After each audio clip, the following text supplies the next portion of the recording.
Hi, my name is Alejandra, and my question is, how does soil liquefaction affect the environment, and does the type of soil affect soil liquefaction?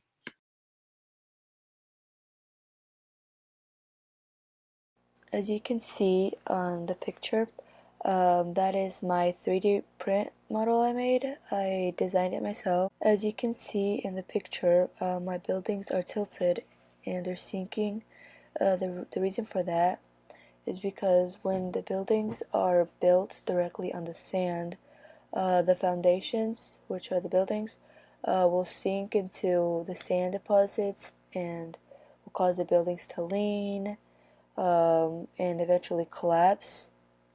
And the only soils that will actually, tilt and sink your buildings are sandy, silty, and gravelly soils.